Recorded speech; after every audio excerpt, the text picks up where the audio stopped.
Hello everyone, আসসালামু আলাইকুম। সবাই কেমন আছেন? আশা করি সবাই অনেক অনেক ভালো আছেন।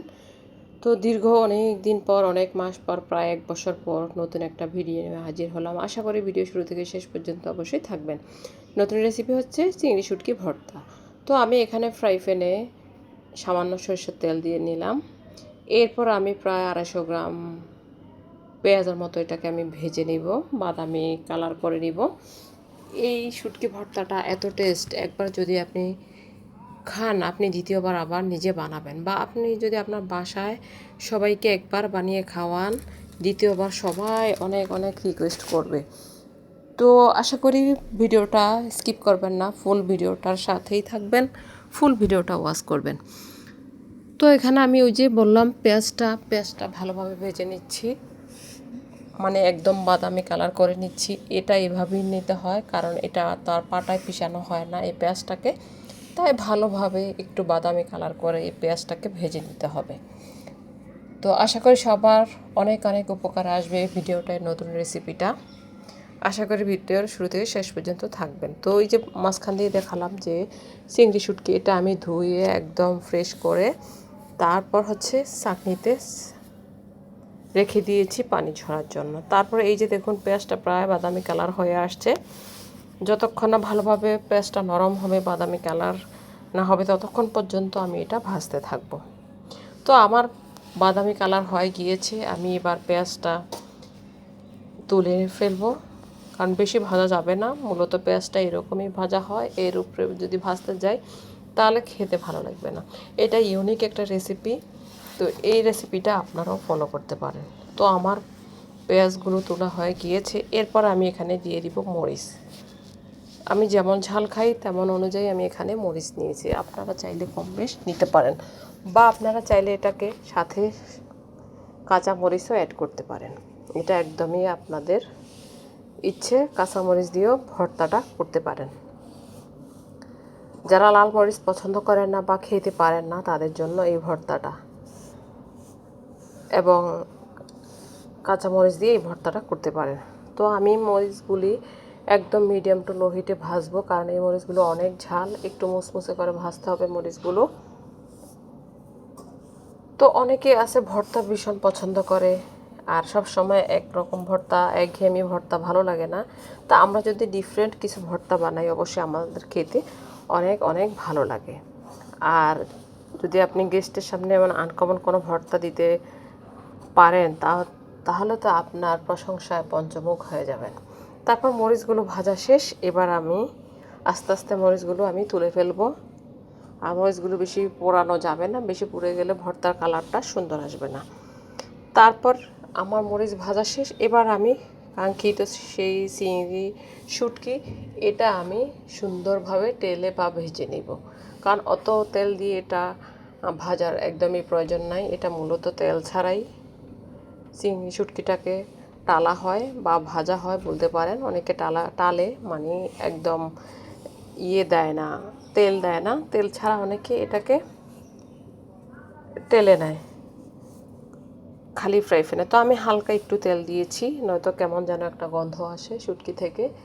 তো আপনারাও চাইলে তেল দিয়েও টালতে পারেন বা তেল ছাড়াও টালতে পারেন, এটা একমাত্র আপনাদেরই ইচ্ছা। তো এই যে মিডিয়াম টু লো হিটে এটাকে আমি ভেজে নিব, এটাকেও পোড়ানো যাবে না, কোনো কিছু যদি পুড়ে যায় খেতে একদমই ভালো লাগে না। তো মিডিয়াম টু লো হিটে এটাকেও আমি ভালোভাবে টেলে নিচ্ছি, দেখতেই পাচ্ছেন। আর এই ভর্তাটার ফিদা হয়ে গিয়েছি আমি আমার আরেকটা চ্যানেলে এই ভর্তাটা শেয়ার করেছি, মাশাআল্লাহ ভালো ভিউজ হয়েছে, মাশাআল্লাহ অন্যান্য ভিডিও থেকে ভালো ভিউজ হয়েছে, তাই আমি ভাবলাম আমার এই চ্যানেলটা তো এটা আপলোড দেই। তো এমন ভর্তা কে কে পছন্দ করেন অবশ্যই কমেন্টে জানাবেন, আশা করি আপনাদেরও ভালো লাগবে। আর একবার হলো এই ভর্তাটা বানানো ট্রাই করবে। আর চিংড়ি শুটকি কম বেশ অনেকেই পছন্দ করে, বা চিংড়ি শুটকি আপনারা অনেক কিছু দিয়ে খেয়েছেন, এইভাবে যারা এখনও খান নাই তারা অবশ্যই একবার হলেও ট্রাই করবেন। আর যারা এখন আমার চ্যানেলটাতে যুক্ত না, অবশ্যই একটা লাইক দিয়ে আমার চ্যানেলে যুক্ত হয়ে যাবেন, অল নোটিফিকেশনটি বাজিয়ে রাখবেন।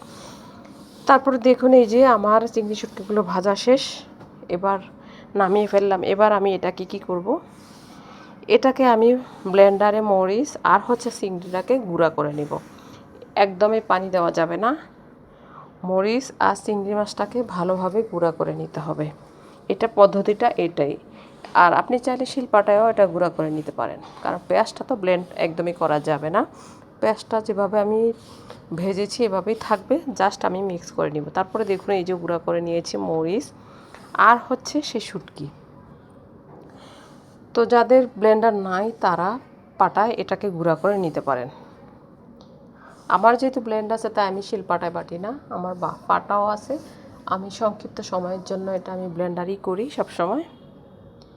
এর আগেরটা আমি শিলপাটায় করেছি, যেটা আমার অন্য একটা চ্যানেলে দেওয়া আছে। তারপর ওই যে বাদামি কালার করে ভেজে রেখেছিলাম পেঁয়াজটা, সেটা এবার এই গুঁড়ার মধ্যে দিয়ে দিব। এই গুঁড়ার মধ্যে দিয়ে এটাকে এবার স্মুথভাবে ভালোভাবে হাত দিয়ে মেখে নিতে হবে, কারণ স্মুথভাবে হাত দিয়ে পুরোটা শুটকির গুঁড়া আর এই যে পেঁয়াজ ভালোভাবে মাখিয়ে নিতে হবে। তো এই শুটকি ভর্তাটা মূলত এভাবেই বানানো হয়। এটা উত্তরবঙ্গের একটা রেসিপি। এটা আমি এক জায়গা থেকে শিখেছি, মানে দেখেছি, তার বাসায় আমি খেয়েছি, তাকে জিজ্ঞেস করলাম এটা কিভাবে বানানো হয়, তো সে আমাকে বললো এটা এইভাবে বানাই। তারপর আমি একদিন ট্রাই করলাম, করে এটা আমি আমার একটা মেইন চ্যানেলে দিয়েছি। মাশাআল্লাহ ভালো ভিউজ হয়েছে। ভাবলাম এটা আমি এই চ্যানেলে একটু শেয়ার করি, কারণ সবাই তো আর আমার ওই চ্যানেলে যুক্ত নাই। তো তারপরে এই যে দেখুন ভালোভাবে স্মুথভাবে এটা আমি মেখে নিয়েছি আর লবণ দিয়ে এটাকে ভালোভাবে প্রিপেয়ার করেছি। আর যেহেতু পেঁয়াজে আমার লবণ দিয়ে ভেজেছি তাই বেশি লবণ দেওয়া যাবে না, খেতে একদমই ভালো লাগবে না। এটা ফাইনালি একদমই রেডি, এই যে দেখতেই পাচ্ছেন।